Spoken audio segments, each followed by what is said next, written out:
I was the clown in school. I was getting kicked out a lot for imitating the teachers when they left the room.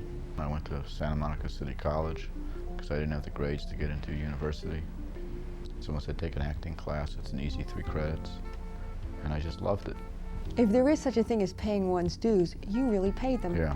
Because it wasn't just a few years, it was 8 to 10 years before you got a break. Well, I got to New York in 1958. I met Gene Hackman, who introduced me to Duval. And the 3 of us hung around together. I waited on tables. I worked in a mental hospital as an attendant. Duval worked. When we lived together, he worked the midnight to 8 shift in the post office. Hackman had the hardest job of all. He worked for the Greenwich Village moving company. I think they're called the Padded Wagon. Because I begged him to work with him one day because he made such good money. And finally he said I could work one day, and I realized that all his jobs were tenements, so there was no elevators. And I'd strap a refrigerator on Gene's back, and he'd move it up and down 6 flights like nothing. I remember, cartons of books, and after 2 hours I said goodbye. What kept you going? I think one of the things that kept me going is I loved being with actors. I loved hanging out with them. There was a family there which I had not experienced before, and if I had to really go into it, I'd probably say I didn't really become an actor to be an actor. I became an actor to find a family. It's a wonderful thing to have so many devoted friends. It's even more a joke that we got anywhere, because we never expected to. Pardon me, but is my acting interfering with your talking? If we could have made a living getting some nice parts off Broadway for the rest of our life, we would have been quite content. We would have made a pact with the theater devil. Hello, Mrs. Robinson. You got your big break in The Graduate, and yet you didn't think that you were right for that part. True. I wanted to be a leading man, but when I got to New York, they kind of tell you what you are. They would say, my friend, you are a character juvenile. That means you play the funny-looking guy to the good-looking lead.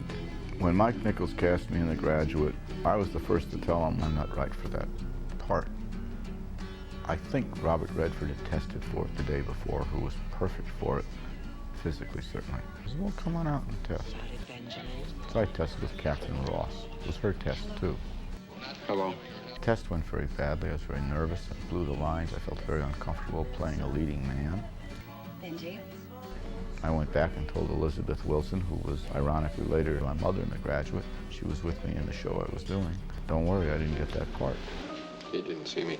Waiter. Nichols calls me up 3-4 days later, says, you look really panicked in the screen test, but that's kind of what I want. You don't have to be so nervous, you know. Nervous? Well, I am a bit nervous. And he gave me the part. Hello, Mrs. Robinson.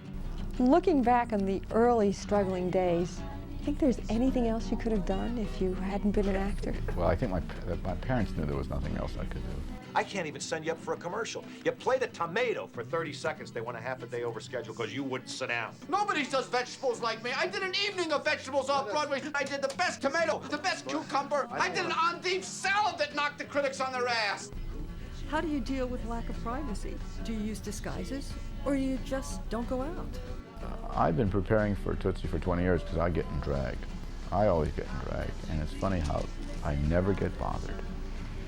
One of the best disguises I've ever had in my life was Tom Cruise, because when I made Rain Man, nobody looked at me. Nobody recognized me. It was wonderful. I found out when he was doing Risky Business that they were looking for a young Dustin Hoffman, which is, it's not only a cruel thing to say, but rather inaccurate, don't you think? So I know now if I ever want to walk down the street and never be bothered, I just call up Tom and say, take a walk with me. Hey, I'm walking here. I'm walking here. My favorite question. Is fame everything you thought it was going to be? What being famous does is profound.